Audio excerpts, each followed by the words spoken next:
خبریں میں خوش آمدید. میں ہوں آپ کا ہوسٹ سعید قاضی اور میرے ساتھ ہیں میاں شاہد صاحب میرے کو ہوسٹ. کچھ خبریں. اونچے درجے کے سیلاب آج سے کیا آنا شروع ہوں گے, اور کل جس طرح سے ہم دیکھ رہے تھے کہ ابھی کچھ انپریڈکٹڈ بھی ہوتی ہیں یہ, اور بارشیں اگر اور ہوتی ہیں اور ہو رہی ہیں, اور اب جو ساؤتھ کی طرف جا رہا ہے, جنوبی پنجاب کی طرف جا رہا ہے, پنج ند کی طرف جا رہا ہے, اور سندھ میں اللہ تعالیٰ سب کو محفوظ رکھے. اس پہ ہم لیٹسٹ رپورٹ آپ کی خدمت میں پیش کرتے رہیں گے.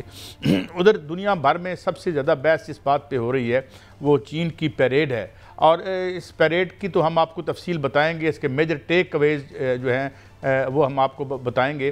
مگر ابھی ٹرمپ صاحب نے ایک ٹویٹ کی ہے اور یاد دلایا ہے 1930 کا جو جاپان کا حملہ تھا, اس میں کہا اس نے کہ ہم نے آپ کی امداد کی تھی, اور یقیناً کچھ ریکارڈز یہ کہتے ہیں کہ کی بھی تھی, مگر ظاہر ہے دیر از نو فری لنچز. کیوں کی تھی؟ کیونکہ اس وقت جاپان ایک امپیریلسٹ پاور اور فوجی پاور تھا جس نے بعد میں پرل ہاربر پر امریکہ کے مطابق امریکہ پر حملہ کر دیا تھا. تو ظاہر ہے they didn't want China to be weaken اور Japan to win that war. اس پہ بات کریں گے, اور ساتھ ساتھ یہ کہ وزیر اعظم پاکستان جو ہے ان کی بڑی پریزنس تھی. اور ایک عجیب بات یہ بھی ہے کہ جناب جو انڈیا کے پرائم منسٹر ہیں وہ موجود نہیں تھے. اکارڈنگ ٹو دی گارڈین آج میں صبح دیکھ رہا تھا کہ ہی واز ویری اسٹرینجلی انف وہ اس پیریڈ میں موجود نہیں تھے. اس کی کیا وجہ ہے؟ اور ساتھ ساتھ مقامی اور قومی خبریں, نئے صوبوں کی بات ہو رہی ہے, اور ایک بڑی اہم شخصیت, اہم سماجی شخصیت اور کاروباری شخصیت بار بار ہمیں اپنے ٹی وی پر نظر آ رہے ہیں جو بار بار ان صوبوں کی اہمیت پر اور پھر صدارتی نظام کی بازگشت سنائی دے رہی. ساتھ یہ بھی کہا جا رہا ہے کہ 10 سال کا تسلسل ہوگا. کل رانا ثناءاللہ صاحب نے محمد مالک صاحب کے پروگرام میں ایک میٹنگ جو مری میں ہوئی مبینہ طور پر, اس کے حوالے سے بتایا کہ یہ اس نظام کا تسلسل ہوگا. اس پہ ہم بات کریں گے. میاں صاحب پہلے تو آ جاتے ہیں, یہ سیلاب کی کیا کیفیت ہے؟ اللہ تعالیٰ لاہور اور باقی سب شہروں اور سب قصبوں اور سب دیہاتوں کو محفوظ رکھے. What is the latest on that? پھر اس کے بعد بات کو آگے بڑھاتے ہیں. میاں صاحب. قاضی صاحب, سیلاب کی جو صورتحال ہے وہ مزید سنگین ہوتی جا رہی ہے, کیونکہ جو پہلے ریلا آیا تھا وہ تو اب تریمو کی طرف بڑھ رہا ہے, تریمو سے آگے نکل چکا ہے, جنوبی پنجاب میں ہے, لیکن ابھی جو ہے وہ مرالہ کے مقام پر دیکھا جائے یا جسر کے مقام پر دریا راوی پور کو دیکھا جائے, یا جو دریا ستلج ہے اس میں گنڈا سنگھ والا کے مقام پر دیکھا جائے, تو مزید ریلے جو ہیں وہ داخل ہو رہے ہیں. دریائے چناب میں مرالہ کے مقام پر آج صبح اخنور سے جو ہے وہ بڑا ریلا جو ہے وہ داخل ہوا. 5.5 لاکھ کیوسک کا یہ ریلا تھا. وہی صورتحال بن گئی جو پہلے صورتحال پہلے دن بنی تھی. اس وقت بھی 5 لاکھ سے شروع ہوا تھا کام, اور پھر وہ 10,85,000 کیوسک تک گیا. آج بھی وہاں سے 5,55,000 کیوسک کا ریلا جو ہے وہ داخل ہوا ہے. اور اس میں اگر راوی کا ٹرینڈ دیکھا جائے تو وہاں پر کل جو ہے وہ جسر کے مقام پر 60,000 کیوسک تھا, اب جو ہے وہ 80,000 کیوسک تک جو ہے وہ پہنچ چکا ہے اس کا بہاؤ. اور اس میں یہ کہا جا رہا ہے کہ رائزنگ ٹرینڈ ہے, اور بھی پانی جو ہے وہ داخل ہو سکتا ہے. اور اس میں تھین ڈیم ہے بھارت کا, اگر وہ اور کے گیٹ کھولے جاتے ہیں تو پھر مزید سنگین ہو سکتی ہے. اس کے علاوہ اگر ستلج کا بات کی جائے تو گنڈا سنگھ والا پر جو ہے وہ گیج جو ہے وہ پانی ماپنے والی وہ غائب ہو چکی ہے. یہ اندازہ لگایا جا رہا ہے کیونکہ وہاں پر جو ہے پانی ماپا نہیں جا پا رہا, تو اندازہ لگایا جا رہا ہے کہ شاید 3 لاکھ کیوسک کا ریلا وہاں سے داخل ہو رہا ہے. اور اگر یہ پانی کا ریلے اسی طرح بڑھتے رہے قاضی صاحب تو اس سے جو ہے صورتحال مزید سنگین ہو جائے گی. پہلے آپ نے دیکھا کہ جو 3200 دیہات ہیں ان کا آپس میں رابطہ جو ہے وہ ختم ہو چکا ہے, اور وہاں پر پانی ہی پانی ہے. جہاں سے دریا پاکستان سے انٹر ہوتے ہیں اور آخر تک جہاں تک جاتے ہیں وہاں تک پانی ہی پانی ہے. مزید جو ریلے ہیں, یہ ابھی جو پل ہے ہمارا انفراسٹرکچر ہے وہ ماہرین کہہ رہے ہیں کہ پہلے دباؤ میں بڑا انہوں نے سہا ہے اس کو, لیکن ابھی اگر دباؤ اور بڑھے گا تو پھر یہ خطرے میں ہے. جو سڑکوں کے پل ہیں وہ خطرے میں ہیں, اور موٹر وے کے جو پل ہیں وہ خطروں میں ہیں. اگر مزید ریلے آتے ہیں تو اس میں لاہور کا, گجرات کا, گجرانوالا کا, حافظ آباد کا اور دیگر شہروں کا آپس میں رابطہ جو ہے زمینی رابطہ وہ ختم ہو سکتا ہے. جو لاہور شہر ہے وہ دوبارہ جو ہے وہ اس حوالے سے خطرے میں آ سکتا ہے کہ اگر وہاں پر دوبارہ پانی آ گیا تو جو پہلے ہاؤسنگ سوسائٹیاں ڈوبی ہیں اس سے آگے جو ہے پانی جا سکتا ہے. اس میں حوالے سے جو دریا چناب ہے اس میں جو ہے وہ مزید شہر جو ہیں جس میں گجرانوالا ہے اور وزیر آباد ہے, اور اس کے علاوہ آگے جو حافظ آباد ہے, چنیوٹ ہے اور ملتان تک کے جو علاقے ہیں وہ خطرے میں ہیں. ابھی مظفر گڑھ جو ہے اس کو صاحب ایک اور میں پہلو پہ آپ کا ٹیک چاہوں گا کہ یہ ایک تو گندم کی کل ہم نے کہا کہ انتہائی اسٹرانومیکل لیول پہ اس کی قیمت چلی گئی ہے, اور اللہ کرے یہ غلط ہو اور اس کو گورنمنٹ کنٹرول کرے اور کچھ میجرز کر کے سبسیڈائز کرے، کچھ کرے، یہ روٹی کی قیمت مزید اونچی نہ جانے دے۔ جو کل فگر تھا میں تو اسے دہرانے سے بھی ڈرتا ہوں، اللہ کرے یہ نہ ہو۔ سبزیوں کے بارے میں کہا جا رہا ہے کہ وہ بھی ان کی ڈرت ہو سکتی ہے، وہ کامیابی ہو سکتی ہے اور ان کی قیمتوں میں بھی اضافے کا خطرہ ہے۔ کوئی اس طرح کی اطلاعات ہیں میاں صاحب؟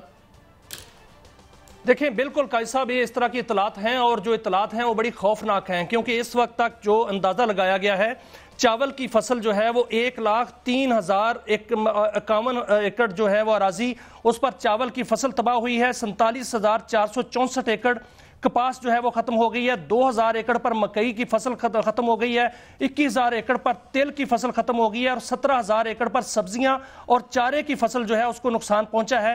8,000 ایکڑ پر دالوں کی فصلیں جو ہیں وہ تباہ ہو گئی ہیں، سبزیوں کے ریٹ بڑھ چکے ہیں اور آگے جو سبزیاں لگائی گئی تھی وہ مکمل طور پر ناپید ہو چکی ہیں۔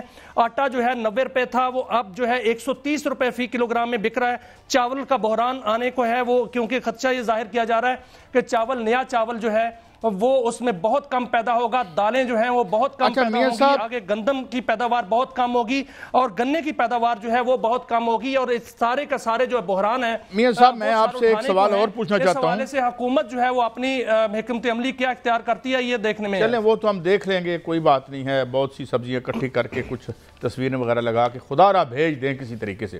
میاں صاحب آپ نے آج یہ بھی خبر میں اپنے وہ دیکھ رہا تھا کہ یہاں پہ کتنی ہاؤزنگ سوسائٹیاں انلیگل تھی۔ کیا لاہور کی بھی کوئی ہاؤزنگ سوسائٹی تھی جس کے پاس NOC نہیں تھا، جو ڈوبی ہو یا نہ ڈوبی ہو؟ یہ کیا فیکٹس اینڈ فگرز ہیں آپ کے پاس جو آپ نے ویریفائی کیے ہیں؟ قائد صاحب اگر مجموعی طور پر بات کی جائے تو پاکستان کے اندر، میں اب لاہور پہ بھی آتا ہوں، 61,000 ہاؤزنگ سوسائٹیاں ہیں جن میں سے 9,876 ہاؤزنگ سوسائٹیاں صرف لیگل ہیں، باقی انلیگل ہیں، اور سالانہ 56 خرب روپے کا جو ہے وہ کالا دھن جو ہے وہ کمایا جاتا ہے، اور 74% ٹرانزیکشن جو ہیں وہ کیش میں کی جاتی ہیں اور اس میں بینکنگ چینل شامل نہیں ہوتا۔ پنڈی اسلام آباد کی بات کی جائے تو 457 جعلی ہاؤزنگ سوسائٹیاں ہیں، 5,345 ارب روپے کے کیسز جو ہیں وہ رجسٹرڈ ہو چکے ہیں، مالکان پر 7,000 کے قریب جو ہے منی لانڈرنگ کا جو ہے وہ کیس رجسٹرڈ ہیں اور اس میں حوالے میں تحقیقات بھی ہو رہی ہیں۔ لیکن جو لاہور کی بات کی جائے تو راوی کے کنارے قائد صاحب 44 ہاؤزنگ سوسائٹیاں جو ہیں ان کی فہرست آئی ہے کہ وہ غیر قانونی ہے۔ میرے پاس یہ روڈا کی جو ہے وہ لسٹیں پڑی ہوئی ہیں، اس کے مطابق دیکھا جائے تو 44 ہاؤزنگ سوسائٹیاں جو ہیں وہ غیر قانونی ہیں، 8 ہاؤزنگ سوسائٹیوں کو ٹیکنیکل اپروول ملی ہے اور 14 ہاؤزنگ سوسائٹیوں کو جو ہے ابتدائی اپروول ملی ہے، اور 8 ہاؤزنگ سوسائٹیاں جو ہیں وہ حتمی طور پر جو ہے وہ اپرووڈ ہیں۔ اس کے علاوہ باقی جو ہاؤزنگ سوسائٹیاں ہیں وہ اپرووڈ نہیں ہیں۔ اچھا میاں صاحب میں تھوڑی اس میں وضاحت کر دوں کہ جب تک مکمل اپروول نہیں ہوتی اس وقت تک جو ہے وہ کوئی سوسائٹی اپنی کوئی ڈیولپمنٹ نہیں کر سکتی، کوئی وہاں پر کنسٹرکشن نہیں کر سکتی۔ لیکن سر قائد صاحب آپ نے دیکھا کہ بہت سی ایسی ہاؤزنگ سوسائٹیاں جس پر کنسٹرکشن ہو چکی ہے اور گھر ڈوبے ہوئے ہیں۔ جہاں تک پارک ویو کا تعلق ہے تو ان کو ٹیکنیکل اپروول ملی ہے اور انہوں نے روڈا نے ان کو یہ بھی ایک نوٹس دیا تھا کہ ان کی جو زمین ہے جو ریور بیڈ پہ ہے اس کو جو ہے وہ ختم کیا جائے، ان کو واپس کیا جائے، لیکن میاں صاحب میں تھوڑی سی وضاحت چاہوں گا، میں تھوڑی سی وضاحت چاہوں گا کہ جیو کے آزاد سید صاحب کا میں دیکھ رہا تھا ایک، اس میں انہوں نے بتایا ہے کہ ٹیکنیکل یعنی تین درجے ہوتے ہیں اپروول کے، ایک انیشیل پلان ہوتا ہے، سیکنڈلی آپ جب وہ ٹیکنیکل جو ہے وہ اپروول ہوتی ہے اور پھر فائنل اپروول بھی لینی پڑتی ہے۔ تو یہ جس ہاؤزنگ سوسائٹی کی آپ بات کر رہے ہیں یہ بقول آزاد سید صاحب، یہ یا ان کا جو شو میں نے دیکھا ہے اس میں یہ ہے کہ ان کو ٹیکنیکلی اپروول نہیں ملی تھی، اور I may be wrong, I don't know, please do correct me، کیونکہ ہم چاہتے ہیں کہ ہر صورت میں جو بات کریں فیکچول کریں اور وہ یعنی کریکٹ کریں، تو لیکن یہ کہ وہ تھرڈ اپروول جب تک نہ ہو، اگر یہ مان بھی لیا جائے کہ سیکنڈ اپروول ہو گئی تھی، ٹیکنیکل اپروول ہو گئی تھی، مگر اس ٹیکنیکل اپروول میں کچھ آبجیکشن لگائے گئے تھے، ایک بند بنانے کا کہ جس وقت تک روڈا بند نہیں بناتی آپ بند بنائیں اور وہ زمین واپس کریں۔ گویا ٹیکنیکلی کین وی سے کہ ان کو ٹیکنیکل اپروول نہیں ملی تھی یا وہ ہیلڈ ان ابینس تھی یا رکی ہوئی تھی؟ قائد صاحب دیکھیں ٹیکنیکل اپروول کیا ہوتی ہے؟ ٹیکنیکل اپروول یہ ہوتی ہے کہ آپ نے جو ڈاکومنٹ جمع کرائے ہیں وہ کنسیڈر کر لیے گئے ہیں اور اس کے مطابق جو ہے آپ کو ہدایات جاری کی گئی ہیں۔ جو روڈا کا ایکٹ ہے وہ کہتا ہے کہ جب تک اتھارٹی سے فائنل اپروول نہیں ہوگی کوئی سپانسر جو ہے وہ ڈیولپمنٹ کی سرگرمیاں نہیں کر سکتا۔ آپ اس سوسائٹی میں دیکھیں گے وہاں پر باقاعدہ گھر بنے ہوئے لوگ رہ رہے ہیں وہاں پر. اس لیے اس کو جو فائنل اپروول جب تک نہیں ہوتی اس وقت تک کوئی سوسائٹی اپنا گھر وہاں پر کنسٹرکشن نہیں کر سکتی. جو کنسٹرکشن کیسے ہو گئی؟ پھر ٹیکنیکل اپروول جو ہوتی ہے وہ تو ڈاکومنٹیشن کے سطح پر ہوتی ہے. میں جو بات سمجھا ہوں ہوتی ہے وہ تو صرف یہ ہوتی ہے کہ ہم نے درخواست دی ہوتی ہے. اس لیے جب تک اپروول اسی کو کہتے ہیں. چلیں آگے بڑھتے ہیں. مطلب حتمی اپروول ہو, اور وہ 8 سوسائٹیوں کے پاس ہے. میں ان سوسائٹیوں کے نام لے دیتا ہوں قائد صاحب جن کے پاس مکمل اپروول ہے, اور وہ سوسائٹیاں ہیں الکرم گارڈن ہے, اقبال گارڈن ہے, نیو میٹرو سٹی ہے, اس کے الرحمان گارڈن کا فیز 1 ہے, فیز 5 سوری, اور رحمان گارڈن کا فیز 2 ہے, گرین جو ریزیڈینشیا ہے وہ اپرووڈ ہے, اور نیو سٹی پیراڈائز اپرووڈ ہے, کنگڈم ویلی فیز 1 اپرووڈ ہے. اس کے علاوہ یہ تو آٹے میں نمک کے برابر ہے نا. اگر ہم یہ کہیں, اگر ہم ان کے نام نہیں بھی لیتے تو اس کا مطلب ہے کہ ایک میجر جو آپ نے فگر تھوڑی دیر پہلے دی تھی 61,000 آپ نے کہا تھا کہ پاکستان میں, اگر میں نے صحیح سنا تو وہ باقی تھوڑی بہت ہیں. اور یہ جو ہے یہ جہاں پہ ڈیم بننے تھے, بند بننے تھے, وہاں ہم نے لوگوں کے گھر بنا کے ان کی جمع پونیاں اجاڑ کے رکھ دیں, اور اب ہم دندنا کے. اچھا, اور اس میں اچھا غریب امیر کی دیکھیں, غریب امیر کا کوئی بھی امتیاز نہیں کرتا فلڈ جب آتا ہے. یہ کوئی غریب آدمی ان ہاؤسنگ سوسائٹیوں میں گھر نہیں خرید سکتا تھا. تو یہ اس لیے یہ سارے ہم ایک بوٹ میں ہیں, ایک کشتی میں ہیں. تو یہ کبھی یہ ہم ریئلائز کر لیں, اور یہ ہیرس اور یہ دنیا چند روزہ دنیا صاحب اس وقت جو دریا ہے, دریا راوی جو ہے وہ ستلج ہو یا جو چناب ہے, یہ بہت سیریس ہیں. پہلے ہوتا کیا تھا؟ پہلے ہوتا تھا دیہات ڈوبتے تھے, جھونپڑے ڈوبتے تھے. اب آپ نے دیکھا کہ 2 کنال کے 4 کنال کے گھر ڈوب رہے ہیں.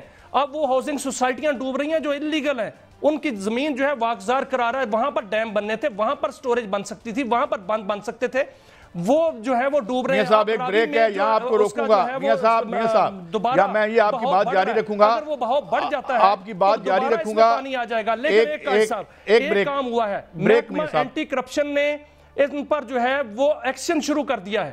ویری گڈ, یہ آپ سے پوچھیں گے, مگر میں بریک سے جانے سے پہلے میاں صاحب ایک مالک کو گرفتار کر لیا گیا ہے, اور اس میں جو ہے ان کے خلاف باقاعدہ طور پر تحقیقات کا دائرہ وسیع کر دیا گیا ہے. اب لگتا یہی ہے کہ باقاعدہ ایکشن ہوگا. باقی لوگ بھی پکڑے جائیں گے.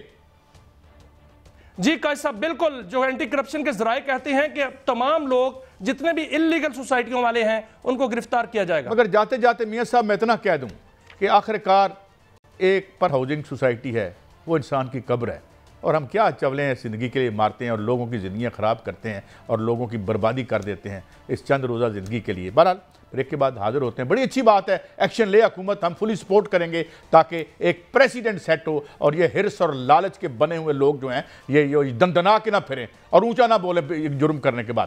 بریک کے بعد حاضر ہوتے ہیں. چینی پیریڈ پوری دنیا کے میڈیا میں ایک جو ہے وبیلا مچا ہوا. وہاں کیا کیا ہوا, کون کون تھا, چائنا نے کیا کیا ڈسپلے کیا, بڑا امپورٹنٹ ہے, اور انڈیا کو اس میں سے کیوں باہر رکھا گیا, دیٹ از امپورٹنٹ ٹو. ایک بریک کے بعد.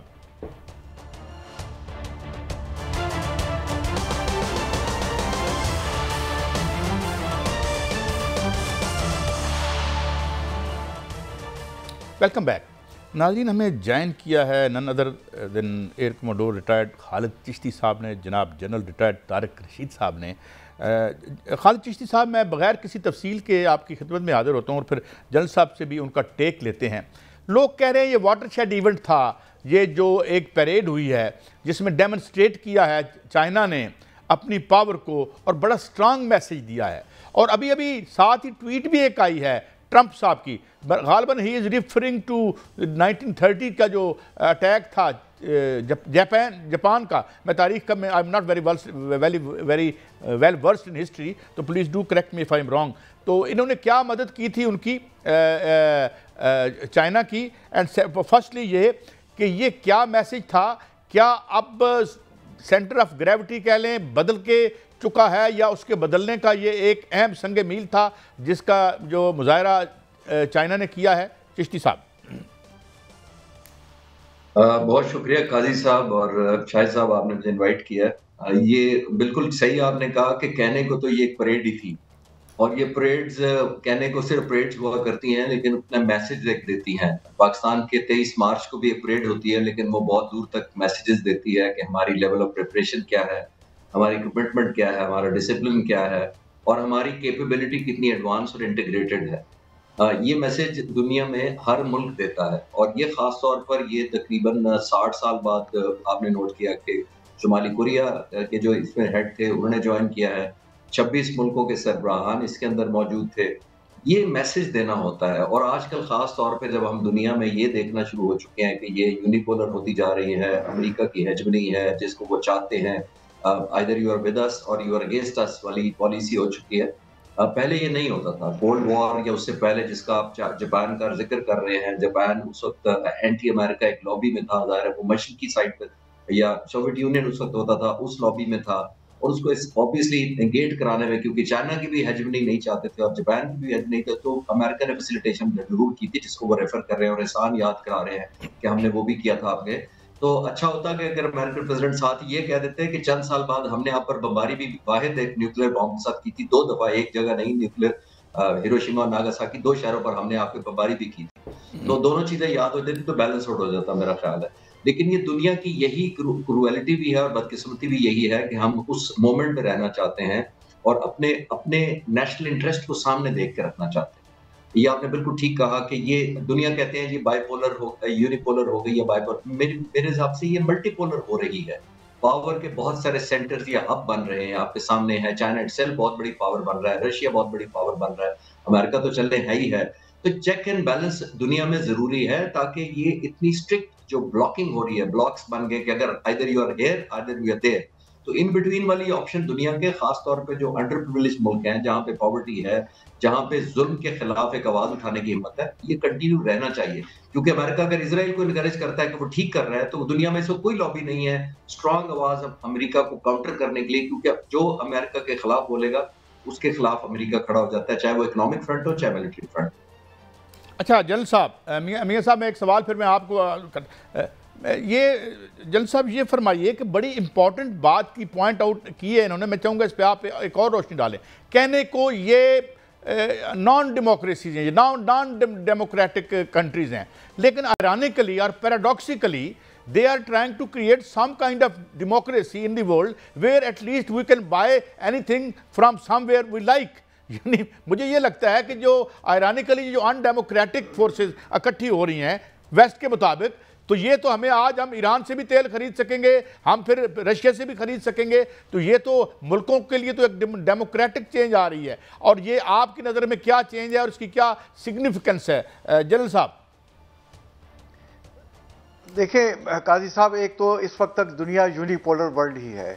امریکہ جب بات کرتا ہے پوری دنیا اس سے ریٹ کرتی ہے، بٹ یہ جو ایس او کی ہیڈ آف اسٹیٹ سمٹ ہوئی ہے، council of head of state summit, جس میں 2 درجن سے زیادہ ہیڈ آف اسٹیٹس نے شرکت کی ہے، اور پاکستان کے پرائم منسٹر بھی وہاں 6 دن کے سرکاری دورے پہ گئے ہوئے ہیں، تو یہ ایک بڑا اسٹرانگ میسج رشیا چائنا نے مل کے دنیا کو اور امریکہ کو دیا ہے کہ اب یہ جو ہے یونی پولر ورلڈ ختم ہو رہی ہے اور یہ اب ملٹی پولیرٹی کی طرف ہم جا رہے ہیں۔ اور جیسے آپ کو پتا ہے کہ ایس سی او کے جو ممالک ہیں وہ ان کا جو آبادی ہے تقریباً 40 سے 45% دنیا کی آبادی کو ریپرزینٹ کرتے ہیں، اور اگر برکس کو بھی ملا لیں جس میں جو 4 ممبرز ہیں چائنا، رشیا، انڈیا اور ایران، تو ورلڈ کی 60 سے 65% پاپولیشن کو یہ 2 بلاک ریپرزینٹ کرتے ہیں، اور دنیا کی تقریباً آدھی جو ہے 50% جی ڈی پی کو ریپرزینٹ کرتے ہیں، تو یہ بہت بڑا بلاک ہے۔ اور اس میں چائنا نے بڑا اسٹرانگ میسج دیا ہے۔ پلیز پارڈن بائی انٹرجیکشن، مجھے یہ بتائیں کہ جو اسلحہ ڈسپلے ہوا یہ کس لیول کا تھا؟ کیونکہ بعض جو اخبارات یہ کہہ رہے ہیں جی یہ تو وار تھیٹر میں ٹیسٹ ہی نہیں ہوا، حالانکہ یہ بات پارشلی درست ہوگی، مگر ہوا تو the kind of military technology that was displayed, یہ آپ ایک ماہر کے طور پر، جنگ کے اور اسلحے کے ماہر کے طور پر اس کی کوالٹی کیا دیکھتے ہیں؟ کوالٹیٹیولی وہ کیا تھا؟ دیکھیں یہ بڑے ہائی ٹیک انہوں نے اپنے جو ویپنری ہے اس کا ڈسپلے کیا ہے، اور دنیا نے دیکھا کہ پہلی دفعہ سطح سمندر سے نیچے جو ہے وہ اس کے بھی انہوں نے ڈرونز بنا لیے ہیں، ایسے ڈرون بنائے ہیں جو آپ دوزوں کی طرح جا کے دشمن کے ٹھکانوں کو نشانہ بنا سکتے ہیں اور ان کو انگیج کر سکتے ہیں۔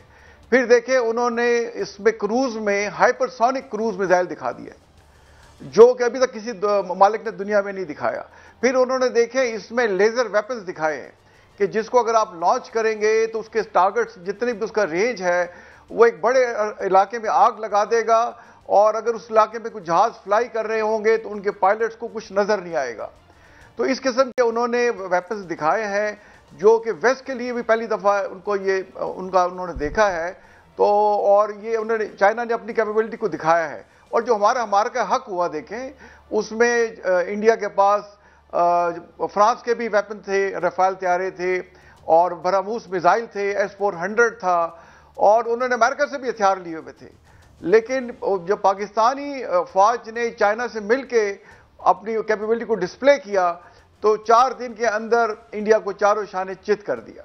تو میں دیکھ رہا ہوں کہ فیوچر میں یہ جو بلاک بنے ہیں SCO اور اسپیشلی برکس کے، یہ ان ممالک کے ہیں جن کی سرحدیں بھی آپس میں ملتی ہیں۔ دیکھیں اس میں SCO میں Russia, China, central Asian state کے لوگ ہیں، پاکستان ہے اور انڈیا بھی اس میں شامل ہے۔ تو یہ بہت بڑا بلاک بننے جا رہا ہے اور یہ آپس میں ٹریڈ کریں گے، اور یونیپولر کا ورلڈ میں خیال اب ختم ہوا چاہتا ہے۔ میاں صاحب اوور ٹو یو۔ بالکل ایسا ہی ہوا سر۔ میں تھوڑی سی چشتی صاحب کی جانب جو ہے وہ سوال کو لے کے جاؤں گا اور رہنمائی چاہوں گا۔ چشتی صاحب، آپ نے اسلحے کی نمائش کی بات کی۔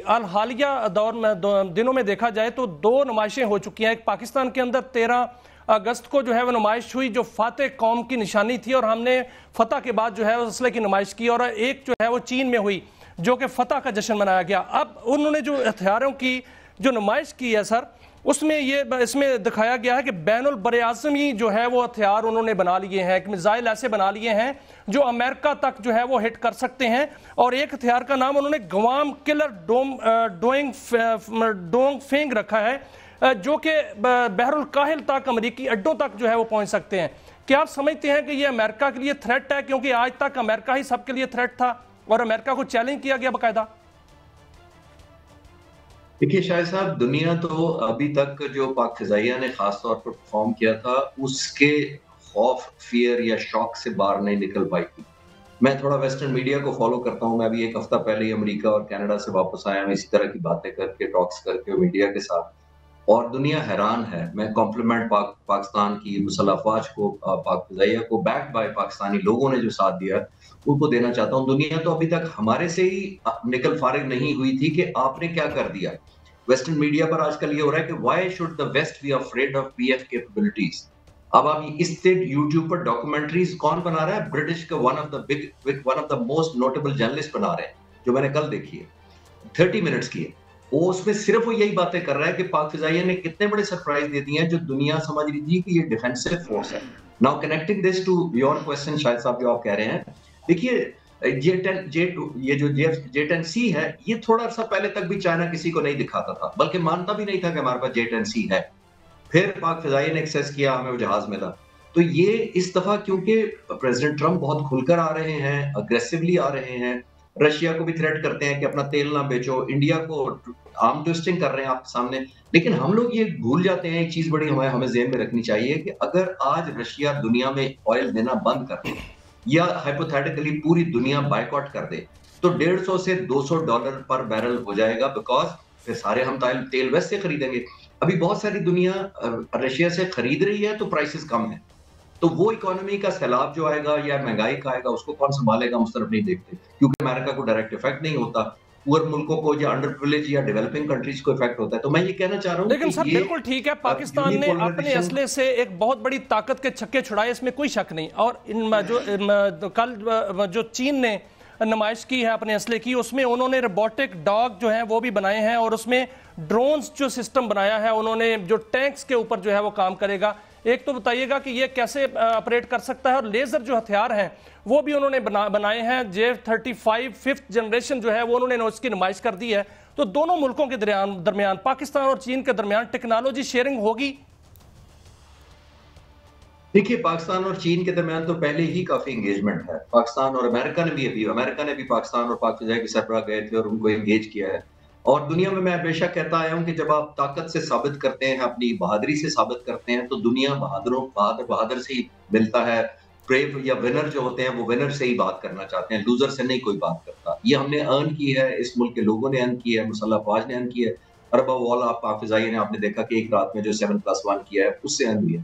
دنیا آپ سے انگیج کرے گی، اور جیسے میں نے کہا کہ یہ جو میزائلز یا اب جو ماڈرنائزیشن ہو رہی ہے وہ فزیکل کانٹیکٹ کم سے کم ہوتا جائے گا. ہیومن کانٹیکٹ کی میں بات کر رہا ہوں, یعنی کہ ادھر سے بھی سولجر آئے گا, ادھر سے بھی سیلر جائے گا, ادھر سے بھی فائٹر پائلٹ آئے گا, ادھر سے بھی فائٹر پائلٹ آئے گا. اس دفعہ 7 کی صبح کو جو ہوا ہے, جس کے اندر 125 جہاز اسپیس میں تھے, رات کے 12 بجے جب ایک دوسرے کو دیکھ بھی نہیں رہے, صرف اسکرین پر ایک دوسرے کو دیکھ رہے تھے موجودگی, فزیکلی نہیں دیکھ رہے تھے. جس کو پائلٹ کو آپ نے مارا ہے اس کے جہاز کو فزیکلی آپ نہیں دیکھ رہے. یہ تو وہ ٹیکنالوجی ہے جو 15-20 سال پرانا جب یہ جہاز جیٹ 10 ڈیولپ کرنا شروع کیا, اب ایبسولوٹلی لیزر پر آ گئی ہیں, آرٹیفیشیل انٹیلیجنس بیسڈ آ گئی ہیں. اتنا زیادہ سمجھ بوجھ جو انسان آگے ٹرانسفر کر رہا ہے اکوپمنٹ اور مشینری کے اندر, جو جل صاحب بھی کہہ رہے تھے کہ سب سرفیس بھی آ گئی ہیں. پہلے سب سرفیس ہم صرف سب مرین کو سمجھتے تھے کہ پانی سے نیچے سب مرین جائے گی. سب سرفیس ویپن آ گئے ہیں, سب سرفیس لانچنگ آ گئی ہے, سب سرفیس پلیٹ فارم آ گئے ہیں, جس کا مطلب یہ ہے کہ پوری کی پوری ڈائنامکس بدل جائے گی, آپ کا ڈیفنس کے میکینزم بدل جائیں گے, اور سرپرائز ایلیمنٹ بہت زیادہ اگلی دنیا میں آنے والا ہے. ابھی دیکھ لیجئے پاک فضائیہ نے انڈیجینیس ڈیولپمنٹ کر کے اتنے بڑے سرپرائز دیے ہیں, اور جاپان اور خاص طور پر جو چائنا اور روس تو بہت ایڈوانس ہیں ان ٹیکنالوجیز میں, تو وہ بھی بہت زیادہ میرا خیال ہے اگر جوائنٹ کولیبریشن کریں تو امریکہ کو بہت سارے فرنٹس پر وہ سرپرائز دیں گے. جنرل طارق صاحب, ایک اور میں پولیٹیکل لاتا ہوں. ایک جو centre stage north Korean leader کو دیا گیا, جنہیں پرایا یا ایک قسم کا ایک ولن کے طور پر ویسٹ اس کا میڈیا پینٹ کرتا تھا, یہ کیا میسج دیا ہے انہوں نے؟ وہ بالکل سینٹر سٹیج میں تھے, اور ایک تصویر تو ایسی تھی جس میں پیوٹن تھے, وہ تھے, اور شی جن پنگ تھے. وہ what message was meant for the West؟ دیکھیں, ایک تو جو شاہد صاحب کہہ رہے تھے نا گوام کلر, اب آپ کو پتہ ہے یہ بحیرہ کنیوس میں ایک چھوٹا جزیرہ ہے جس میں امریکن بیسز ہیں, اور وہ سمجھ رہے تھے کہ ہم جب بھی چائنا کو کہیں کنٹین کرتے ہیں, اگر یہاں جنگ چھڑتی ہے تو یہ بیس بڑا ایکٹیو استعمال ہوگا. تو چائنیز کو اس کا پتہ ہے, انہوں نے اس کا توڑ بھی نکالا اور بڑا کلیئر میسج دے دیا امریکہ کو کہ اگر آپ نے یہ جرت کی تو ہم نے اس میزائل سے آپ پہ حملہ کریں گے. دوسرا, کیم جان ان صاحب جو وہاں پہنچے ہوئے ہیں, یہ دیکھیں نارتھ کوریا اس میں ویپنری بڑا ایڈوانس ہے, اور ان کے پاس ایسی کیپیبلٹی ہے کہ ان کے پاس میزائل ایسا پروگرام ہے جو کہ یو ایس کو پتہ ہے کہ ہمارے مین لینڈ کو بھی ہٹ کر سکتا ہے. اسی وجہ سے آپ نے دیکھا کہ 2017 میں جو تھے ڈونلڈ ٹرمپ صاحب, یہ وہاں وزٹ بھی کر کے آئے, تو انہوں نے بڑے کلیئر یہ پیغام یہ دیا ہے کہ اگر ساؤتھ چائنا سی میں کانفلکٹ ہوتا ہے تو اس میں پھر جو نارتھ کوریا ہے یہ چائنا کے ساتھ کھڑا ہوگا. اور یہ میسج انہوں نے تمام یہ آسیان ممالک خاص طور پر فلپین وغیرہ کو دیا ہے, اور امریکہ کو دیا ہے, اور تائیوان کو دیا ہے کہ چائنا اپنے کسی بھی جو اس کی جو اسٹریٹجک سٹانس ہے, ون چائنا پالیسی ہے, اس پہ کمپرومائز نہیں کرے گا, اور اگر کانفلکٹ ہوتا ہے تو نارتھ کوریا چائنا کے ساتھ کھڑا ہوگا. یہ پرائمریلی امریکہ کو یہ پیغام دیا گیا ہے. اچھا چشتی صاحب, اس میں ہمارے آرمی چیف میرے خیال میں واحد آرمی چیف تھے فیلڈ مارشل صاحب, جو بڑا اس کی ایک بڑی امپورٹنس ریئل بھی ہے اور سمبولک بھی ہے.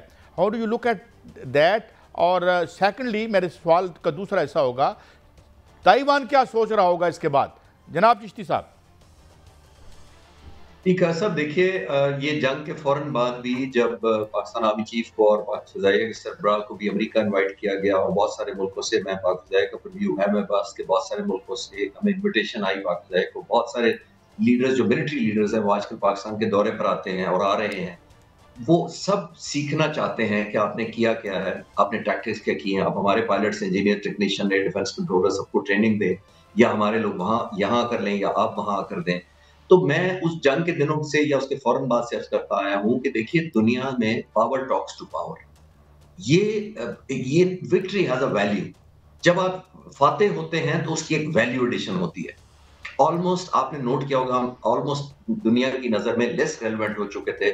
اس کا مقصد ہی ہندوستان کا ہم پر حملہ کرنے کا یہ تھا کہ لیسٹ ریلیونٹ کر دے, تاکہ ہم دنیا میں سمجھے ہی نہ کچھ, اور انڈیا جو ہے وہ سول منی سپر پاور ریجن میں بن جائے, پولیس مین بن جائے, اور امریکہ کو کہے کہ دیکھو اگر چائنا کو کوئی ٹکر کا ملک ہے تو میں. ہم اس کے راستے میں کھڑے ہوئے, ہم نے کہا کہ ایسا نہیں ہو سکتا, ناٹ بیکاز آف چائنا, اپنی سوورینٹی کے لیے.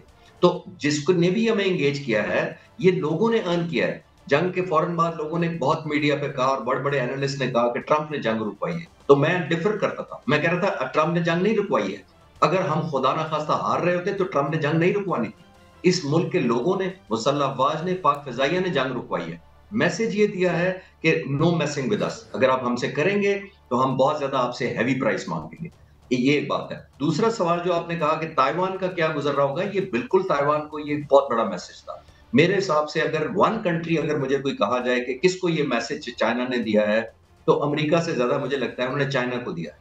کیونکہ چائنا کو یہ انہوں نے تائیوان کو دیا ہے, اور تائیوان کو انہوں نے میسج یہ دیا ہے کہ جتنی مرضی تم امریکہ کی سپورٹ لے لو یا ویسٹ کی سپورٹ لے لو, ہمارا جو ویپن, ہماری جو ٹیکنالوجی, ہماری جو ایڈوانسمنٹ چل رہی ہے, سوفسٹیکیشن چل رہی ہے, از نو وے کلوز, بیکاز امریکہ بہت دور ہے تائیوان سے. لیکن سر وہاں پر ایک دوسرا میسج بھی آیا ہے, وہ میسج ہے بھارت کو. سر انڈیا کو بھی تو میسج دیا گیا ہے, کیونکہ جو انڈیا کو یہ میسج ملا کہ فاتح جو ہے ہوتے ہیں وہ فاتح پریڈ کو دیکھتے ہیں اور نمائش کو دیکھتے ہیں, جو ذلت میں شکست کھا کے جاتے ہیں وہ مودی کی طرح واپس آ جاتے ہیں. یہ ایک میسج تو انڈیا کو بھی گیا ہے. اور دوسرا سر انڈین میڈیا جو ہے واویلا یہ کر رہا ہے کہ پاکستان کو J-35 جو ہے ملنے جا رہے ہیں. ایک تو یہ فرمائیے گا کہ کب تک پاکستان کو مل جائیں گے, کیا جلدی ملنے جا رہے ہیں؟ اور دوسرا وہاں پر یہ بھی بات ہو رہی ہے کہ جو رشیا کا S-400 ان کا ڈیفنس سسٹم ہے, اس کا کارخانہ انڈیا میں لگے گا. کیا ایسا ممکن ہے؟ دیکھیے, پہلی بات آپ نے کہا کہ انڈیا کو بھی میسج گیا ہے, وہ ابھی کلیریفیکیشن آ جائے گی کہ انڈین پرائم منسٹر کہا تھے. دوسری آپ نے کہا کہ J-35 ہمیں ملنے جا رہا ہے, تو یہ میں کنفرم کر سکتا ہوں کہ پاک فضائیہ بڑی ایکٹیولی انگیج ہے all over globally, not only China, اور اس وجہ سے کہ دنیا ہمارے ساتھ انگیج ہے, اور ہم بیسٹ آف دا بیسٹ کے لیے ہی انشاءاللہ تعالیٰ جائیں گے. اور یہ نہیں ہوگا کہ ہم ایک ملک سے ہم obsessed ہیں یا ایک انکلائنڈ ہیں تو ہم اس طرف چلے جائیں گے, یہ بات. اور دوسرا اور موسٹ امپورٹنٹ چیز یہ ہے کہ یہ جو میسج ہم دے رہے ہیں اپنی ریجنل اس کے پاور سے, امریکہ یا ہر ملک کی اب obligation ہے کہ ہمارے ساتھ انگیج کرے. بہت دنیا ہمیں آفر کرے گی. دیکھیے, جنگ کے اندر 2-3 سرکل ہوتے ہیں, 2 ملک یا 3 ملک ہوتے ہیں جو لڑ رہے ہوتے ہیں, دوسرے ملک ایسے ہوتے ہیں جو ویل وشرز ہوتے ہیں, چاہے اس طرف یا اس طرف, اور تیسرا سرکل ان لوگوں کا ہوتا ہے جو ان کو اپنے ویپنز کی فکر لگی ہوتی ہے کہ ہمارا ویپن ریلیونٹ ہو گیا یا ارریلیونٹ ہو گیا. جتنا بیونڈ ویژول رینج میزائل کو آپ کے سامنے پاک فضائیہ نے ارریلیونٹ کر دیا پوری دنیا کے ویپنز کو, ان کو کہا کہ J-10C اڑائیں گے, 200 کلومیٹر زیادہ ماریں گے, تو یہ ریلیونس ہے. سب سے زیادہ آج تک فائر کرنے کا beyond visual range missile fire کرنے کا تو امریکہ کے پاس ریکارڈ تھا, F-15C نے مارا تھا گلف وار کے اندر, 140 کلومیٹر پہ مارا تھا. تو ہم نے میسج یہ دیا ہے کہ اب آپ کے جو ویپنز ہیں بیونڈ ویژول رینج وہ obsolete ہے as compare to the Chinese. تو دنیا اس لیے ہمیں انگیج بھی کر رہی ہے, اینڈ لیٹس ہوپ کہ J-35 کا بھی آفیشیل تو ڈیٹ نہیں آئی, بٹ پاک فضائیہ انگیج ہے مختلف ملکوں انکلوڈنگ چائنا. اچھا جنرل صاحب, میں ایک I would like to be corrected on that. I didn't believe my eyes. میں گارڈین دیکھ رہا تھا, اور گارڈین لکھتا ہے کہ جناب انڈیا کی وہاں پہ ریپریزنٹیشن نہیں تھی ڈیورنگ دی پیریڈ. اس کی کیا سگنیفیکنس ہے؟ دیکھیں, اس پہ میرا خیال ہے ان کو وہاں بلایا نہیں گیا. دو کہ انڈیا کلیم کر رہا ہے کہ ہمارے پاس انویٹیشن تھی, ہم خود ہی نہیں گئے بیکاز ہمارے ان کے ساتھ سرحدی معاملات ہیں. انہوں نے گلوان ویلی میں ہمارے 2000 اسکوائر کلومیٹر کے علاقہ قبضہ کیا ہوا ہے, ان کا لداخ پہ کلیم ہے, ان کا اروناچل پردیش پہ کلیم ہے, تو ہم خود ہی نہیں گئے. بٹ میرا خیال ہے مودی صاحب کو نہیں بلایا گیا ہوتا, اگر بلایا گیا ہوتا تو وہ ضرور وہاں موجود ہوتے. اور پاکستان کی جو ٹاپ لیڈرشپ ہے, سیاسی قیادت, اس کے ساتھ ہمارے ڈپٹی پرائم منسٹر اور اس کے فارن منسٹر اور چیف آف آرمی سٹاف کا وہاں موجود ہونا, فیلڈ مارشل صاحب کا, یہ ایک بہت ہی اسٹرانگ میسج جاتا ہے کہ جہاں تک پاکستان چائنا کے تعلقات ہیں, چاہے پاکستان کی عسکری قیادت ہو, سیاسی قیادت ہو, پاکستان کے عوام ہو, ہم چائنا کے ساتھ کھڑے ہیں اور ہماری فرینڈشپ ٹائم ٹیسٹڈ ہے. تو یہ پاکستان کے لیے ایک بہت ہی اچھا موقع تھا جہاں ورلڈ کے لیڈر جو تھے, آئی تھنک جس میں اگر SCO اور پریڈ میں لا لیں تو 29 کے قریب. میں آپ کا شکریہ ادا کرتا ہوں, اور میں آپ کو آپ کی کوٹیشن پہ ہی اپنے اس سیگمنٹ کرتا ہوں. آپ کا بھی جناب خالد چشتی صاحب بہت شکریہ. Let's put our house in order. اب بہت سی اپرچونٹیز ہمارے سامنے کھل رہی ہیں. اسی پہ بہت شکریہ دونوں ہم حضرات کا, دونوں ماہرین کا. ناظرین ایک بریک ہے, بریک کی طرف بڑھتے ہیں, واپس آئیں گے تو بات کریں گے نئے صوبوں کا کیا مسئلہ ہے, کالا باغ ڈیم اب تو نہیں بن سکتا اتنا جلدی, اور کب بنائیں گے, اور صدارتی نظام کی بازگشت میں کتنی حقیقت ہے. ایک بریک کے بعد.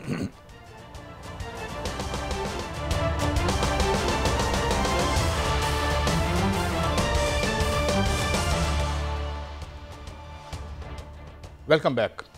ناظرین اب وطن عزیز کی طرف آتے ہیں.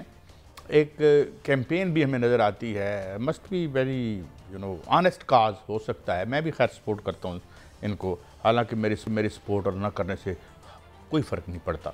لیکن یہ کہ نئے صوبے اور نئے صوبوں کی بات ہو رہی ہے, ایک اس پہ بات کرتے ہیں